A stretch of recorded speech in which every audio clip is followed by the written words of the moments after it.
Hello students.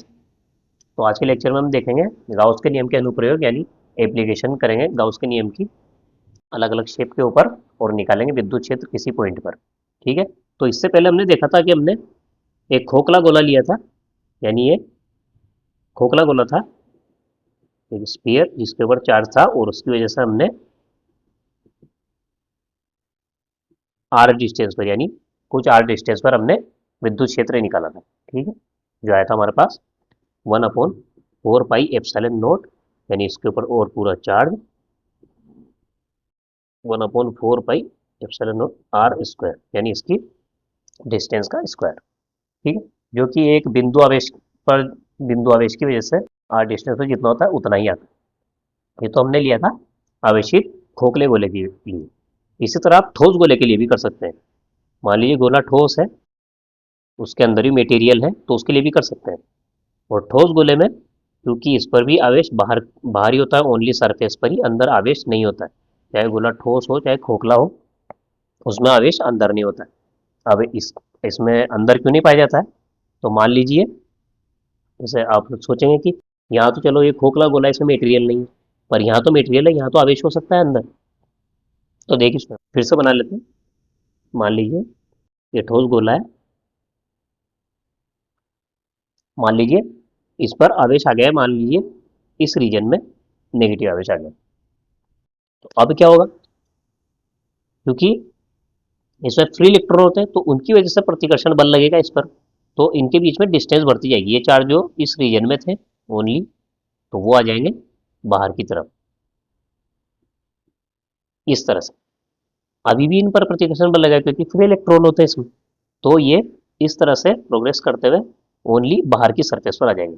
इसके बाद इन पर प्रतिकर्षण बल तो लगेगा लेकिन ये इससे बाहर नहीं जा सकते। तो इस तरह से रहेगा। और मान लीजिए पॉजिटिव चार्ज दे दिया हमने, मान लीजिए इस गोले पर अगर पॉजिटिव चार्ज दे दिया, तो मान लीजिए पॉजिटिव चार्ज यहाँ आ गए। अभी इस स्थिति में ये ओनली न्यूक्लियस है, एक तरह से मान लीजिए अगर पॉजिटिव चार्ज है ये ओनली न्यूक्लियस है, क्योंकि इलेक्ट्रॉन निकल गए तो ओनली न्यूक्लियस बचा। अब ये न्यूक्लियस तो मूव कर नहीं सकता है। तो इस स्थिति में क्या होता है? अभी भी इसमें फ्री इलेक्ट्रॉन है, तो वो क्या होता है, जो फ्री इलेक्ट्रॉन है वो यहाँ पर आके इसको, मान लीजिए यहाँ से आए, ये इस जगह से आए, तो यहाँ से आके इनके पास जमा हो जाते हैं, क्योंकि आकर्षित करेंगे इसको तो इनके पास आ जाएंगे। तो एक तरह से हर पॉजिटिव चार्ज के लिए इलेक्ट्रॉन उपलब्ध होगा।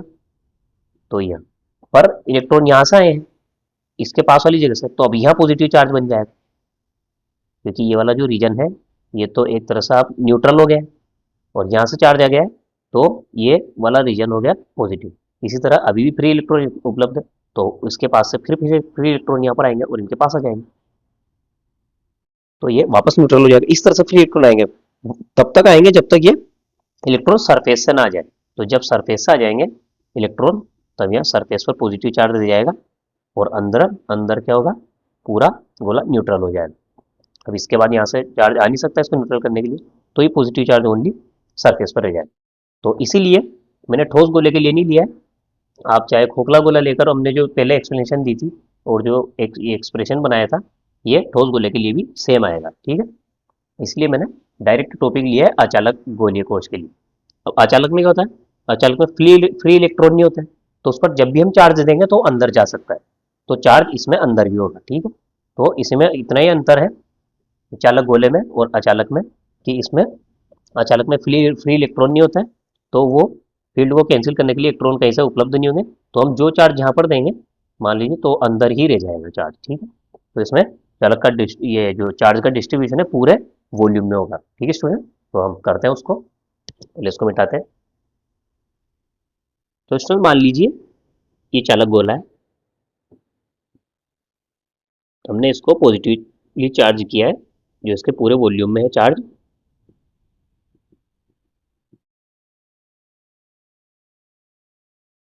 ठीक है। इस तरह से चार्ज इसके पूरे वॉल्यूम में है। हमें निकालना है बाहर की तरफ जो आवेश है। ठीक है।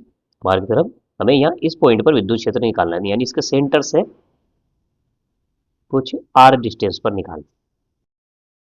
तो हम सिंपली वापस गाउस का नियम फॉलो करेंगे। और इसको मानते हुए हम एक गोला बनाएंगे। ठीक है, इसको यहाँ से ऐसे बना देते हैं। ये मैंने इसको त्रिज्या मानते हुए इस डिस्टेंस को एक गाउसियन सरफेस बनाई।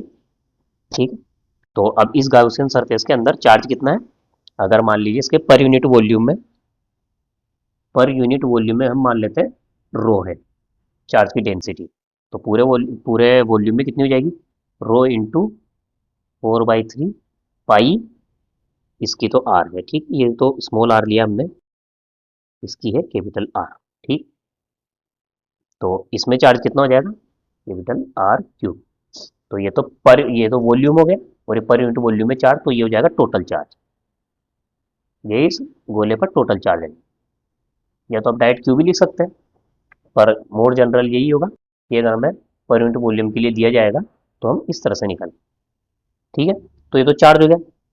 अब इस चार्ज की वजह से इस डिस्टेंस पर निकालना है हमें, तो गाउसियन सरफेस के अंदर हमें चार्ज तो मिल गया। हम लिखते हैं गाउसियन सरफेस के लिए जो E dot D A is equal to होता है डी फाई के बराबर।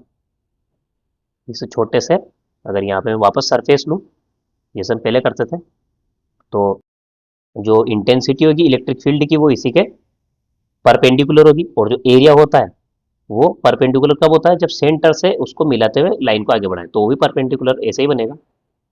तो जो ई है और डी है, जो डॉट प्रोडक्ट है, तो उसका बनता है E D A cos theta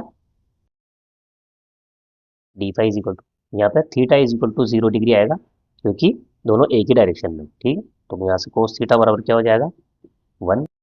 ठीक है, तो हम ओनली लेंगे E D A is equal to d phi, और हमें ये पूरी सरफेस के लिए कितना मिलेगा, तो हम दोनों तरफ इंटीग्रेशन कर दें, क्लोज लूप इंटीग्रेशन। तो E D A is equal to आता है डी फाई के, तो ये डी फाई कितना हो जाएगा, फाई बन जाएगा, और ये बनेगा ई डी ए। ठीक है, यहाँ से देखें तो ई कांस्टेंट है, क्योंकि पूरी सरफेस पर ये डिस्टेंस सेम है आर। ठीक है, तो ये ई कांस्टेंट रहेगा, तो ई तो आ जाएगा बाहर, और यहाँ लगेगा डी ए का integration is equal to phi के बराबर। तो अगर इसका इंटीग्रेशन करें यानी पूरे सरफेस का एरिया कितना होगा, तो ये आएगा हमारे पास E into 4 pi are square is equal to आएगा फाई के, क्योंकि इंटीग्रेशन करेंगे तो पूरा एरिया आ जाएगा, और पूरा एरिया होता है पूरे गोले का surface area 4 pi are square. तो और पूरे सब गाउसियन सरफेस से निकलने वाला फ्लक्स कितना होता है, हमने लिखा था फ्लक्स, यहाँ लिख लेते हैं फाई इज इक्वल टू आता है हमारे पास क्यू अपॉन एप्साइलन नोट। ठीक, तो हम वैल्यू रखते हैं, तो E into 4 pi are square, तो यहाँ से आ जाएगा, और फाई की जगह हम लिखेंगे क्यू अपॉन एप्सिलॉन नॉट। आप क्यू की जगह ये भी रख सकते हैं अगर रो में दिया हो, अभी हम क्यू लेके काम करते हैं। ठीक है, तो इससे हमें क्या, एक जो जनरल एक्सप्रेशन बनाते हैं उस तरह से मिलेगा, ई इज इक्वल टू यहाँ से आएगा 1/4 pi epsilon not, 4 pi epsilon not Q upon are square.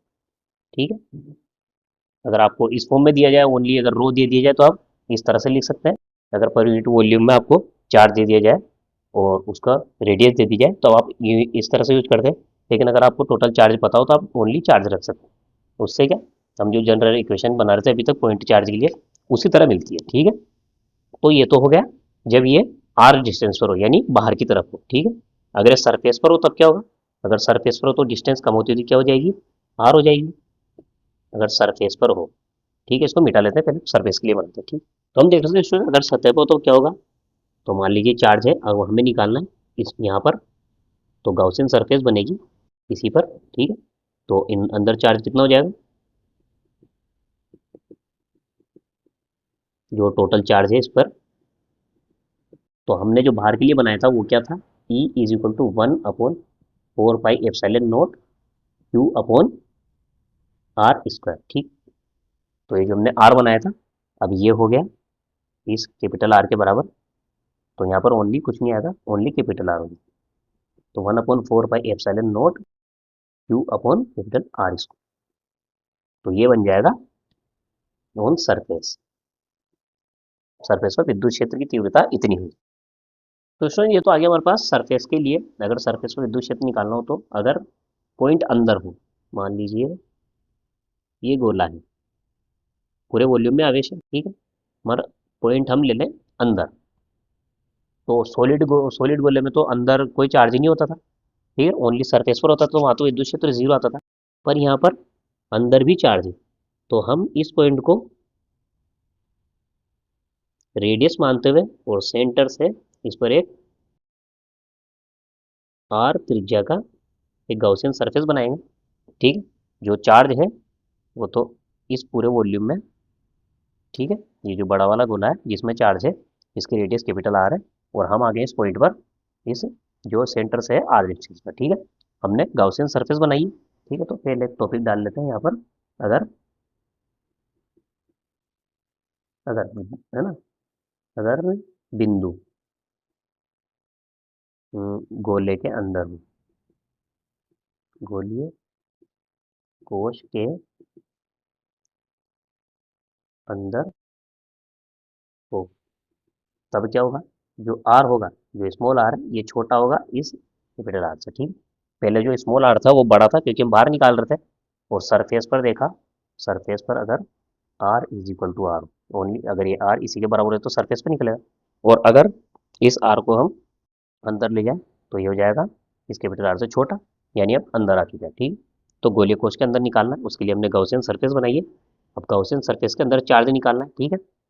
तो सबसे पहले हम गाउसियन सरफेस के अंदर चार्ज निकालते हैं। तो चार्ज के लिए क्या करेंगे कि हमारे पास है रो इज इक्वल टू कितना होता है, पूरे गोले पर charge upon volume 4/3 pi r Q. तो ये तो हमारे पास आता है रो, ठीक। अगर हमें ये निकालना है तो हमें करना होगा रो इंटू वॉल्यूम, इसका वॉल्यूम इस छोटे गाउसियन सरफेस के अंदर वॉल्यूम, तो इससे अगर करेंगे तो हमारे पास आ जाएगा ये चार्ज, इसके अंदर चार्ज कितना है, इसको क्यू डैश से नाम दे देते हैं। तो हमें चार्ज निकालना है, इसके अंदर चार्ज कितना है, ठीक है। तो ये क्यू डैश मान लिया अभी के लिए हमने, ठीक है। तो वापस बेसिक से शुरू करते हैं कि इस गाउसियन सरफेस के अंदर जो विद्युत क्षेत्र होगा ई डॉट डी ए, ये बराबर होगा d5, ठीक है। तो वापस E D A is equal to d5 आ जाएगा, क्योंकि हमने डॉट प्रोडक्ट हटा दिया, और सेम विद्युत क्षेत्र और इस छोटे से एरिया में जो इसका परपेंडिकुलर होगा एरिया का, वो सेम दिशा में होगा, तो cos 0 1, तो वापस E D A is equal to cos 5 लिख दिया हमने। इसका इंटीग्रेशन करेंगे, E D A is equal to d5 करेंगे, तो यहाँ से वापस आ जाएगा हमारे पास ई तो बाहर आ जाएगा क्योंकि कांस्टेंट है इस पूरी सरफेस पर, और वापस आएगा d A is equal to आएगा d5 को 5 लिख देते हैं, ठीक है। तो हमारे पास ये वाला एक्सप्रेशन आ रहा है। अब यहाँ पर जो ये ए है, जो एरिया है, ये गाउसियन सरफेस वाला है, यानी स्मॉल आर वाला, तो पूरा एरिया कितना आएगा हमारे पास, E into 4 pi are square, ठीक है। ये वाला R square is equal to Q upon epsilon naught, ठीक है, इस तरह लिख सकते हैं, जो हमने पहले बहुत बार कर लिया।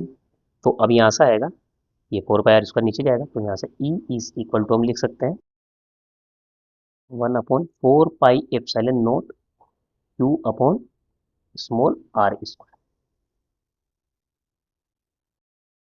ठीक है स्टूडेंट। और हमने जो क्यू लिया था ये क्यू डैश है, क्यों है, क्योंकि हम अंदर आवेश निकाल रहे हैं, तो यहाँ पर अंदर जो आवेश है उसकी वजह से जो फ्लक्स निकलेगा वो अंदर के आवेश की वजह से होगा, ठीक है। तो यहाँ पर आ गया क्यू डैश। अब क्यू डैश की जगह हम ये वाले वैल्यू रखेंगे, ठीक है। तो ऊपर से थोड़ा सा पोर्शन ही मिटा देते हैं, तो अब हम वापस लिखते हैं क्यू डैश की जगह पे हम लिखते हैं ये वाली वैल्यू, तो यहाँ से आएगा E is equal to 1/4 pi epsilon not, Q dash की जगह रखेंगे रो इंटू वी डैश, ठीक है, rho into V dash upon are square, ठीक। क्यू डैश की जगह रो इंटू वी डैश रखा, और ये वी डैश कितना है हमारे पास, जो वॉल्यूम है, ठीक है। तो यहाँ पर रखेंगे रो की जगह तो रखेंगे Q upon 4 pi R cube, capital R cube, ठीक है। इससे तो आता है हमारे पास rho, Q upon 4/3 pi R cube से तो हमारे पास रो आता है, और वी डैश की जगह रखेंगे जो छोटा सा वॉल्यूम था, वो छोटा वॉल्यूम कितना था, 4/3 पाई स्मॉल आर क्यूब, क्योंकि हम गोले के अंदर आ गए थे, ठीक है। तो ये स्मॉल आर में था, यहाँ पर हमने गाउसियन सरफेस बनाई थी, ठीक है। तो हमें इसका वॉल्यूम निकालना है, तो 4/3 पाई आर क्यूब। और यहाँ जो पाई आर क्यूब है वो पूरे गोले की वजह से जो डेंसिटी थी चार्ज की वो यहाँ से आई, ठीक है। तो ये तो रो हो गया, rho into V dash, rho into V dash, ठीक है, अपॉन आर स्क्वायर। तो ये तो ये वाली टर्म बन गई, और 1/4 ये चल रहा है पहले से, ठीक है।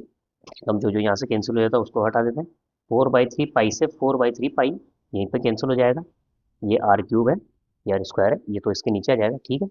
ये ऊपर ही है, तो यहाँ से आएगा क्यू अपॉन, ठीक है, ये आर क्यूब नीचे, यहाँ पे एक आर स्क्वायर पहले से है, ऊपर ओनली बचा है आर क्यूब, ठीक है। इतना सिंपल हो गया ये, इसको सिंप्लीफाई कर दिया हमने। इंटू 1/4 पाई एप्सिलॉन नॉट चल रहा है बाहर, ठीक है। तो यहाँ से आर स्क्वायर से ये ए गया, ठीक है। तो यहाँ बचेगा ओनली, इसको लिख लेते हैं, चलो इधर इसको मिटा देता हूँ मैं, ये हो जाएगा, यहाँ से बचा क्यू अपॉन वन, ये ठीक है, 4 pi epsilon not r cube, ठीक है, क्यू अपॉन आर क्यूब, और ऊपर है ओनली एक आर। तो ये हमारे पास आएगा इस पॉइंट पर विद्युत क्षेत्र की तीव्रता।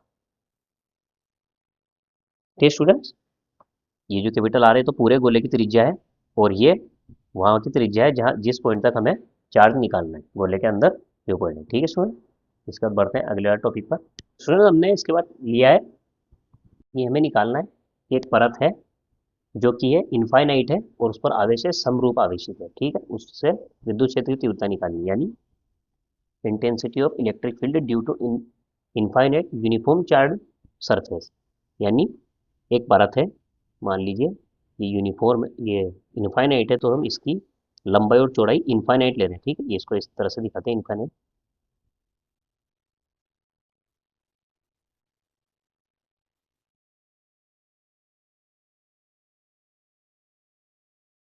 ठीक है। ये चार्ज सरफेस, तो अब ये इनफाइनाइट का मतलब क्या है स्टूडेंट? तो इनफाइनाइट का मतलब कुछ भी नहीं है, ये इसका मतलब ये नहीं है कि इसकी लंबाई इनफाइनाइट है, इनफाइनाइट है, ये बहुत ज़्यादा लेंथ है इसकी और चौड़ाई भी इनफाइनाइट है। इसका मतलब ये नहीं है, एक सीमित लंबाई की भी हो सकती है। अगर सीमित लंबाई की हो, अगर ये पॉइंट इसके बहुत पास हो, यानी जो इससे डिस्टेंस है इसकी तुलना में इसके डायमेंशन बहुत ज़्यादा हो, तब भी हम इसको इनफाइनाइट बोलेंगे, ठीक है। क्योंकि चारों तरफ इसको ये प्लेट ही दिखेगी। अगर आप यहाँ मान लिया हम ऑब्जेक्ट हैं, अगर हम यहाँ पर खड़ा हो तो हमें इस डायरेक्शन में इसकी लंबाई बहुत ज़्यादा दिखेगी, और नीचे भी बहुत ज़्यादा दिखेगी, उसकी चौड़ाई भी बहुत ज़्यादा दिखेगी अगर हम बहुत पास है तो, ठीक है। अगर हम दूर हैं, अगर हम इसकी लेंथ की तुलना में जो डायमेंशन है, यानी इसके डिस्टेंस अगर इसकी तुलना में इसके आसपास है, तब हमें इसकी पूरी लंबाई दिखेगी, तब हम इसको इन्फाइनाइट नहीं बोल सकते। तो यहाँ इन्फाइनाइट बोलने का मतलब है कि ये यहाँ से इसकी जो डिस्टेंस है, ये जो आर डिस्टेंस है, इसके मुकाबले ये जो इसकी लंबाई और चौड़ाई ये बहुत बहुत बहुत ज़्यादा है, ठीक है। तो इन्फाइनाइट का मतलब बस इतना ही है, ठीक है। तो मान लीजिए इन्फाइनाइट है, ठीक है, और इसकी लंबाई चौड़ाई इन्फाइनाइट है, इस पर चार्ज है, इसकी वजह से हमें इस पॉइंट पर निकालना है। तो हम विद्युत क्षेत्र निकालने से पहले गाउसियन सरफेस बनाते हैं, ठीक। और गाउसियन सरफेस किस तरह से बनाएंगे? तो अगर हमें गाउसियन सरफेस बनानी है तो उसके लिए सबसे पहले हम इस पॉइंट पर सबसे पहले विद्युत क्षेत्र देख लेते हैं कुछ छोटे छोटे पॉइंट की वजह से। जैसे मान लीजिए मैं यहाँ से थोड़ा सा चार्ज ले लूँ, ठीक है, हम यहाँ से थोड़ा सा रीजन ले लेते हैं, सेम इस जगह से ले लेते हैं, ठीक है। हम इस तरह से लेते हैं, मान लीजिए ये है इससे ए डिस्टेंस मान लीजिए। अब हम यहाँ से कुछ एरिया ले रहे हैं और यहाँ से कुछ एरिया, तो इसमें कुछ आवेश होगा, तो उस आवेश की वजह से जो विद्युत क्षेत्र की तीव्रता होगी वो इस डायरेक्शन में होगी, ठीक है। इसको E1 नाम दे देते हैं, और इसको देते हैं E2, ठीक है। इसी तरह बहुत सारे हम एक वापस यहाँ लें, फिर यहाँ लें, फिर यहाँ लें, इस तरह से हम बहुत सारे ले सकते हैं और उनका सम कर सकते हैं, ठीक है। पर हमने अभी ओनली 2 लिए हैं, और उनका सम करके देखते हैं कि क्या होता है। तो मान लीजिए विद्युत क्षेत्र की तीव्रता इसकी वजह से E2 यहाँ पर है, और इसकी वजह से E1 यहाँ, ठीक है। मैंने यहाँ पर सेम एरिया लिया है, तो चार्ज तो सेम होगा, ठीक है। और जब ये एक ही पॉइंट है और इसकी डिस्टेंस यहाँ से सेम है, तो ये मान लीजिए ये यहाँ से सेम है, ये इससे डिस्टेंस दोनों सेम, इससे यानी सिमेट्रिकल है, ये आधा इधर है और आधा इधर है, ठीक है। तो इस स्थिति में क्या होगा कि ये वाली डिस्टेंस भी बराबर होगी और ये वाली डिस्टेंस भी बराबर होगी। तो इस स्थिति में क्या होगा कि ये जो डिस्टेंस मान लीजिए आप आर मान लीजिए, तो ये R1 बराबर R2 होगी, और Q1 बराबर Q2 है ही सही, क्योंकि मैंने सेम एरिया लिया है और सेम डिस्टेंस पर लिया है, तो उसकी वजह से क्या होगा, ये E1 बराबर भी E2 आएगा। ठीक है, क्योंकि जो विद्युत क्षेत्र होता है वो किस पे डिपेंड करता है, 1/4 pi epsilon not Q upon are square. 1/4 pi epsilon not तो कॉन्स्टेंट होता है, तो या तो ये चार्ज पर डिपेंड करेगा या डिस्टेंस पर। अगर चार्ज भी सेम हो डिस्टेंस भी सेम हो तो E1 और E2 बराबर। ठीक है, तो यहाँ से तो मिल गया हमें E1 और E2 बराबर होंगे। अब हम ऐसे ही करते हैं, इसके कंपोनेंट निकाल लेते हैं, पहले E1 के निकालते हैं।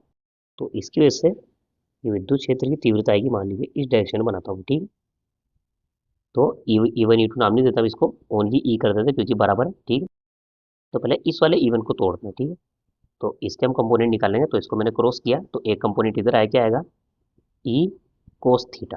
ठीक है, अगर ये थीटा है ना, ठीक है, मान लीजिए ये थीटा है, ये भी थीटा है, क्योंकि ये सिमेट्रिकल है तो दोनों कोण बराबर ही होंगे। तो ये थीटा है तो यहाँ से ई कोस थीटा इस तरफ आएगा और ई साइन थीटा इधर आएगा। ठीक, और अगर इसकी वजह से देखें, अगर इसको भी कंपोनेंट निकालें तो इसको कैंसिल किया, इसकी वजह से एक कंपोनेंट इधर आएगा ई कोस थीटा और एक कंपोनेंट आएगा इधर ई साइन थीटा। ठीक है, तो ये करने का पर्पज ओनली ये है कि विद्युत क्षेत्र सेम है, हमें इस डायरेक्शन में तो विद्युत क्षेत्र मिल रहा है, पर इस डायरेक्शन में क्या ओनली इक्वल और ऑपोजिट मिल रहा है, तो ये वाले एक दूसरे से कैंसिल हो जाएंगे, ई sine theta E sine theta.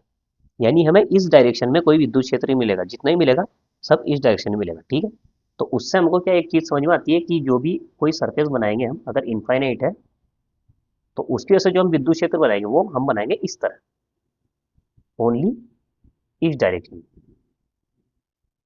हम इसको इस तरह नहीं बनाएंगे हम, क्योंकि एक चार्ज चारों तरफ विद्युत क्षेत्र बनाता है, पर वो बाकी सारे दूसरे चार्ज की वजह से जो विद्युत क्षेत्र उनकी वजह से कैंसिल हो जाता है, ओनली हमें विद्युत क्षेत्र मिलता है ओनली इस डायरेक्शन में। ठीक है, तो ये समझाया पर्पस ओनली ये था कि हम विद्युत जो रेखाएं हैं उनके बारे में मालूम पड़े, विद्युत क्षेत्र जो रेखाएं होती है वो पैरेलल चलेगी और इस डायरेक्शन में चलेगी इस तरह से। ठीक है, ताकि हम गाउसियन सरफेस मान सकें। ठीक है, तो अब हमें जब समरूप आवेशित इस परत के लिए निकालना है तो हम इनको रेखाओं को इस तरह मानते हुए एक विद्युत क्षेत्र यानी हम बनाएंगे गाउसियन सरफेस। ठीक है, तो पहले इसको मिटा देते हैं, फिर बनाते हैं गाउसियन सरफेस।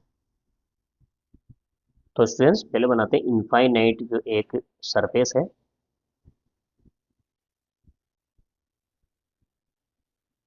ठीक है, हमें निकालना है इस पॉइंट पर विद्युत क्षेत्र। ठीक है, तो हमें गाउसियन सरफेस ऐसी बनानी है कि जो इसके पैरेलल भी हो। ठीक है, यानी जब ये लाइन इधर से चले तो इसके एरिया को पार करे, तो हमें एरिया बनाना होगा जस्ट इसके परपेंडिकुलर। तो मान लीजिए मैं एक सर्कुलर एरिया बना, मैंने एक सर्कुलर एरिया बना दिया, चौकोर बना सकते हैं कैसे भी बना सकते हैं, पर मान लीजिए मैंने सर्कुलर एरिया बनाया, तो उससे क्या होगा कि विद्युत क्षेत्र की रेखा है तो इस डायरेक्शन में। ठीक है, तो ये सरफेस इससे फिक्स सेम डिस्टेंस पे, क्योंकि ये इस तरह से और ये भी ये छोटी सरफेस है जो इस तरह से है। ठीक है, तो इसका हर पॉइंट जो होगा, हर पॉइंट होगा इससे सेम डिस्टेंस पर होगा, तो उसकी वजह से क्या होगा कि विद्युत क्षेत्र रेखाएं इस तरह से निकलेगी। ठीक है, इसी तरह ये एक सरफेस है, इस पर चार्ज हम मान लेते हैं ये एक ही परत है। ठीक है, तो विद्युत क्षेत्र जो रेखा होगी वो उस तरफ भी निकलेगी, अगर एक सरफेस है तो इसके इस तरफ भी रेखा निकलेगी इस तरफ भी निकलेगी, तो इसी से सेम डिस्टेंस पर मैं बना लेता हूँ इस तरह गाउसियन सरफेस, तो और इनको मिला देते हैं, यानी एक बेलनाकार बन गया ये। ठीक है, यानी एक ट्यूब टाइप ये हो गया। तो मान लीजिए इसका सरफेस एरिया है डी ए। ठीक है, सेम सरफेस एरिया इधर भी है डी ए, और विद्युत क्षेत्र रेखा इधर भी है और इधर भी, और ये जो बेलन है इसमें ये वाला सरफेस एरिया भी तो यहाँ पर हो गया है। एक तो मान लीजिए मैं इसको नाम दे देता हूँ D A1 दे देते हैं, चलो इसको इसको A2 दे देते हैं, और ये वाला जो सरफेस है जो राउंड है इस तरह से, इसको दे देते हैं DA3। ठीक है, इसको DA3 नाम दिया। हमने पूरी एक बंद क्लोज्ड बनानी होती है गाउसियन सरफेस, तो हमने इस तरह से बनाई, और ये अगर इस तरह से है तो ये यहाँ पर जब निकलेगी इसको इस तरह से काटते हुए निकलेगी, जी बेलन जब इसको काटते हुए निकलेगा तो यहाँ पर क्या बनाएगा, इसी की शेप बनाएगा, जो ऐसा इसका क्रॉस सेक्शन एरिया है इसी तरह से बनाएगा। ठीक है, तो इनको तो ये तो सेम है तो इसलिए इनको ओनली ए कर देते हैं और इसको A2 कर देते हैं। ठीक है, ये भी डी है ये भी डी है और ये है DA2। तो अब हम बनाएंगे कि गाउसियन सरफेस से जो फ्लक्स निकलता है वो क्या होता है कि D phi is equal to होता है d phi is equal to E D A. ठीक, तो अगर हमें इस सरफेस से फ्लक्स निकालना है, ठीक है, तो इसको नाम दे देते हैं डी फाई वन। ठीक है, इसको ए वन कर दिया हमने, तो ये भी वन ही है क्योंकि बराबर है। ठीक है, तो एक फ्लक्स तो ये हो गया इस सरफेस से निकलना, दूसरा फ्लक्स हो जाएगा डी फाई वापस one E D A one, क्योंकि ई बराबर है हम सेम ले सकते हैं। ठीक है, और उसके बाद इस वाली सरफेस से हो गया, इस वाली सरफेस से हो गया, उसके बाद इस वाली सरफेस, तो d phi two is equal to आएगा ई जो फ्लक्स है डॉट, यहाँ पे डॉट लगाना सबके बीच में, E dot D A two, total जो फ्लक्स होगा। ठीक है, क्योंकि सरफेस बंद है तो क्लोज सरफेस होगी, तो इसकी वजह से फ्लक्स क्या आएगा, डी फाई लिखते हैं इसको, टोटल फ्लक्स को, इज इक्वल टू आएगा d phi one plus d phi one plus d phi two. ठीक, टोटल फ्लक्स ये होगा, और टोटल फ्लक्स किससे बराबर होता है, जो कि बराबर होगा, ठीक है, क्यू अपॉन एप्सिलॉन नोट। अब ये वाला क्यू कौन सा लेंगे हम, क्योंकि जो गाउसियन सरफेस के अंदर जो चार्ज होता है वो लेते हैं यहाँ पर। ठीक है, अब यहाँ पे गाउसियन सरफेस के अंदर चार्ज कौन सा है, ये चार्ज वही होगा जो इसको काट रहा है यहाँ। ठीक है, तो ये होगा, अगर हम इसको सिग्मा लें पर यूनिट एरिया में, पर यूनिट एरिया में चार्ज इतना है सिग्मा, तो अगर ये डी ए वन है तो ये भी डी ए वन आएगा, तो डी ए वन एरिया में चार्ज इतना आएगा, तो ये तो हो गया क्यू, यानी ये जो एरिया है इस पर चार्ज हो जाएगा sigma into D A one, क्योंकि ये डी ए वन एरिया है, इसी से हमने इस नली को बाहर ये काटते हुए उधर निकाला है। ठीक है, तो इस ट्यूब से हमने जो इस पर क्रॉस सेक्शन बनाया, तो वो क्रॉस सेक्शन ये होगा और ये होगा, और ये तीनों सेम होंगे। ठीक है, तो ये डी ए वन नाम दिया, और पर यूनिट एरिया पर इतना है तो इतने एरिया पर ये हो गया अपॉन एप्सिलॉन नॉट। ठीक है, तो अब इनको ऐड करते हैं। ठीक है, तो अब इनको सोल्व करते हैं सबसे पहले। ठीक है, E dot D A one, तो E D A one cos theta. ठीक, तो यहाँ पर आएगा कोस थीटा क्योंकि सेम है, क्योंकि इस एरिया का डायरेक्शन इस तरफ है, और जो ये ई है इसका डायरेक्शन भी इस तरफ ही है, तो यहाँ पर आएगा theta is equal to zero है। ठीक है, तो यहाँ से आएगा cos theta is equal to one है, तो यहाँ तो हो जाएगा cos theta is equal to one हो जाएगा, तो यहाँ पर आएगा ई डी है। इसी तरह इस सरफेस के लिए देखें, तो यहाँ के लिए इस तरफ है। ठीक है, और इसका जो एरिया का डायरेक्शन है ये भी इस तरफ है, और इसके लिए भी 0 डिग्री आएगा, तो यहाँ इस स्थिति में भी आएगा theta is equal to zero, तो cos zero is equal to one. ठीक है, तो यहाँ पर भी आएगा E D A one cos theta. अब यहाँ पर देखते हैं, यहाँ पर है जो एरिया है, ठीक है, ये एरिया इस तरफ है, तो इस एरिया का परपेंडिकुलर डायरेक्शन इस तरफ आएगा। ठीक है, और जो विद्युत क्षेत्र है उसका डायरेक्शन इस तरफ आ रहा है, तो यहाँ पर आ रहा है थीटा 90 डिग्री आ रहा है, क्योंकि ये तो परपेंड इस तरह से चल रहा है पैरेलल, और ये एरिया का डायरेक्शन है इसमें इस तरफ, इन सब में तो एरिया का डायरेक्शन इसके पैरेलल था, पर इसमें परपेंडिकुलर, तो यहाँ पर आएगा theta is equal to 90 degree, तो यह कोस 90 इज इक्वल टू आएगा जीरो। ठीक है स्टूडेंट, तो अगर कोस 90 जीरो है तो यहाँ पर आएगा ई डी ए कोस 90, तो ये होगा जीरो, तो ये पूरा हो जाएगा जीरो, ये टोटल आएगा जीरो। तो यानी ये दो सरफेस से तो फ्लक्स मिल रहा है, ओनली ये तीसरी सरफेस है क्योंकि इसी के पैरेलल चल रहा है, तो इस एरिया को पार नहीं करेगा कोई भी विद्युत क्षेत्र, तो यहाँ से फ्लक्स जीरो आएगा। तो ये तो हो गया, ये जो डी फाई टू था ये तो हो गया जीरो, और हमें ओनली इन दो की वजह से मिलेगा। ठीक, वो क्या मिलेगा, ई डी ए, ठीक है, वन कोस जीरो तो वन हो गया, तो ई डी ए लिखा ओनली इसको, plus E D A one. ठीक है, तो ये मिलेगा हमको d phi is equal to E D A one, इस तरह से ये टोटल फ्लक्स को हम इसके बराबर रखते हैं। ठीक है, अब ये वन वन दोनों सेम है, ओनली एक ही एरिया रह गया, तो हम इसको वन हटा देंगे। ठीक है, ओनली लिखेंगे d phi is equal to, ये दोनों सेम है, तो two E D A, d phi is equal to two E D A. अब क्लोज क्लोज सरफेस में जो ये होता है इसको हम इस तरह से लिखते हैं, तो इसको लिखते हैं सिग्मा, यहाँ से ही वन हटा देंगे, ई डी ए हो गया, फिर sigma d A upon epsilon not is equal to किसके बराबर आएगा, टू ई डी ए के बराबर। ठीक, तो यहाँ से डी ए हट जाएगा, ओनली ये 2e बचेगा। तो यहाँ से अगर निकालें तो e बराबर आएगा, ये 2 इसके नीचे जाएगा, e is equal to sigma upon 2 epsilon not. अब सिग्मा की वैल्यू इस तरह से रख सकते हैं कि टोटल इसमें एरिया में है, तो इस पर चार्ज वैसे दे दिया जाए, क्योंकि अगर इनफाइनाइट है तो आप इसका डायमेंशन तो मान नहीं सकते, तो ओनली सिग्मा ही दिया जाएगा, तो इसलिए हमने ओनली सिग्मा ही लिया। ठीक है स्टूडेंट, तो ये होता है इनफाइनाइट सरफेस की वजह से। ठीक है स्टूडेंट, इसके बाद हम आगे के टॉपिक अगले लेक्चर में पढ़ेंगे। इस वाले लेक्चर में इतना ही, तो मिलते हैं अगले लेक्चर में, तब तक के लिए गुड बाय।